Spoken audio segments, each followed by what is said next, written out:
Hello friends, जय हिंद। स्वागत है आपका अपने YouTube channel GK GS education में।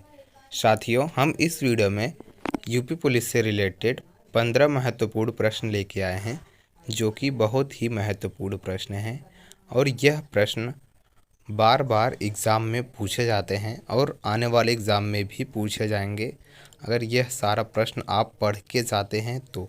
और इस चैनल पर डेली यूपी पुलिस से रिलेटेड 15 जीके क्वेश्चन का एनालिसिस कराया जाता है, ठीक है। और एसएससी जीडी से भी रिलेटेड और इंटरेस्टिंग क्वेश्चन भी इस पर एनालिसिस कराए जाते हैं। तो साथियों, वीडियो शुरू करने से पहले आपसे एक छोटी सी रिक्वेस्ट है कि आप हमारे चैनल पर नए हैं या चैनल पर पहली बार आए हैं तो चैनल को सब्सक्राइब कर दीजिए। प्लीज़ सपोर्ट ज़रूर करना और चैनल को सब्सक्राइब करना और वीडियो को अपने दोस्तों के पास भी शेयर कर देना, ठीक है। तो चलिए वीडियो को शुरू करते हैं। पहला प्रश्न है, लघु संविधान किसे कहा जाता है? लघु संविधान किसे कहा जाता है? तो इसका आंसर है साथियों, 42वां संवैधानिक संशोधन को लघु संविधान कहा जाता है, ठीक है। लघु संविधान किसे कहा जाता है? 42वां संवैधानिक संशोधन को। अगला प्रश्न है दूसरा, संविधान के किस अनुच्छेद द्वारा अखिल भारतीय सेवाओं का प्रावधान किया गया है? प्रश्न क्या है? संविधान के किस अनुच्छेद द्वारा अखिल भारतीय सेवाओं का प्रावधान किया गया है? तो इसका आंसर है साथियों, अनुच्छेद 312 के द्वारा, ठीक है। अनुच्छेद 312 के द्वारा अखिल भारतीय सेवाओं का प्रावधान किया गया है, ठीक है। अगला प्रश्न है तीसरा, उपराष्ट्रपति के निर्वाचन से संबंधित विवादों का निपटारा किसके द्वारा किया जाता है? प्रश्न क्या है हमारा, एक बार फिर से पढ़ता हूं मैं। उपराष्ट्रपति के निर्वाचन से संबंधित विवादों का निपटारा किसके द्वारा किया जाता है? तो इसका आंसर है साथियों, उच्चतम न्यायालय के द्वारा किया जाता है, ठीक है। उपराष्ट्रपति के निर्वाचन से संबंधित विवादों का निपटारा जो है वह उच्चतम न्यायालय के द्वारा किया जाता है। अगला प्रश्न है, 2011 की जनगणना का आदर्श वाक्य क्या था? प्रश्न क्या है हमारा, 2011 की जनगणना का आदर्श वाक्य क्या था? इसका आंसर है साथियों, हमारी जनगणना हमारा भविष्य।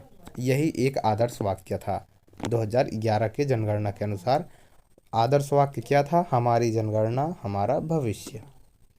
अगला प्रश्न है पांचवा, संयुक्त राष्ट्र सुरक्षा परिषद में कितने अस्थायी सदस्य होते हैं? प्रश्न क्या है, संयुक्त राष्ट्र सुरक्षा परिषद में कितने अस्थायी सदस्य होते हैं? तो इसका आंसर है साथियों, 10 सदस्य होते हैं। कितने अस्थायी सदस्य होते हैं? 10 सदस्य संयुक्त राष्ट्र सुरक्षा परिषद में, ठीक है। अगला प्रश्न है छठवां, श्वेतांबर और दिगंबर किस धर्म के हैं?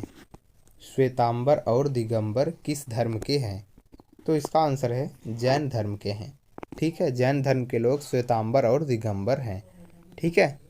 अगला प्रश्न है सातवां, जलियांवाला बाग हत्याकांड के विरोध में महात्मा गांधी ने ब्रिटिश सरकार को कौन सी उपाधि वापस कर दी थी? प्रश्न क्या है, जलियांवाला बाग हत्याकांड के विरोध में महात्मा गांधी ने ब्रिटिश सरकार को कौन सी उपाधि वापस कर दी थी? तो उस उपाधि का नाम था साथियों नाइटहुड की उपाधि, ठीक है। नाइटहुड की उपाधि वे वापस कर दिए थे जलियांवाला बाग के हत्याकांड के विरोध में महात्मा गांधी जी ने। और यह बहुत ही इम्पोर्टेंट प्रश्न है, ठीक है साथियों, यह बहुत इम्पोर्टेंट प्रश्न है। अगला प्रश्न है, बखिरा पक्षी विहार कहाँ स्थित है? बखिरा पक्षी विहार कहाँ स्थित है? इसका आंसर है बस्ती में। कहाँ स्थित है? बस्ती में। अगला प्रश्न है नवा, कौन सी शब्दावली भारत के संविधान में लिखित नहीं है? कौन सी शब्दावली भारत के संविधान में लिखित नहीं है? तो इसका आंसर है बजट, ठीक है साथियों। बजट शब्दावली भारत के संविधान में लिखित नहीं है। साथियों, चैनल को सब्सक्राइब ज़रूर करना। उम्मीद है कि आप चैनल को सब्सक्राइब ज़रूर करेंगे। अगला प्रश्न है, किस प्रकार के प्रदूषण से बचाव के लिए ग्रीन मफलर का उपयोग किया जाता है? किस प्रकार के प्रदूषण से बचाव के लिए ग्रीन मफलर का उपयोग किया जाता है? इसका आंसर है साथियों, ध्वनि प्रदूषण के बचाव के लिए ग्रीन मफलर का उपयोग किया जाता है। किसके लिए? ध्वनि प्रदूषण के लिए ग्रीन मफलर का, अगर ग्रीन मफलर का उपयोग किसके द्वारा किया जाता है तो वह ध्वनि प्रदूषण के द्वारा। ठीक है, अगला प्रश्न है 11वां, विष्णु प्रयाग किन नदियों के संगम पर स्थित है? विष्णु प्रयाग किन नदियों के संगम पर स्थित है? तो इसका आंसर है साथियों धौली गंगा और अलकनंदा। ठीक है, धौली गंगा और अलकनंदा नदियों के संगम पर स्थित है विष्णु प्रयाग। ठीक है, अगला प्रश्न है 12वां, लाइफ ऑन माय टर्म किसकी आत्मकथा है? प्रश्न क्या है? Life on my term, life on my term किसकी आत्मकथा है? तो इसका आंसर है साथियों शरद पवार की। ठीक है, किसकी आत्मकथा है ये? शरद पवार की। प्रश्न क्या है एक बार फिर से दिखाता हूँ मैं आपको। प्रश्न है हमारा लाइफ ऑन माय टर्म। ठीक है, लाइफ ऑन माय टर्म किसकी आत्मकथा है? यह है शरद पवार की। अगला प्रश्न है 13वां, गंगा नदी उत्तर प्रदेश में कितने जिलों से होकर बहती है? यह भी बहुत इंपॉर्टेंट प्रश्न है साथियों। गंगा नदी उत्तर प्रदेश के कितने जिलों से होकर बहती है? तो इसका आंसर है साथियों 28 जिले से होकर बहती है गंगा नदी।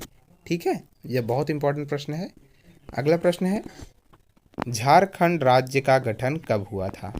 झारखंड राज्य का गठन कब हुआ था? यह भी बहुत इंपॉर्टेंट प्रश्न है।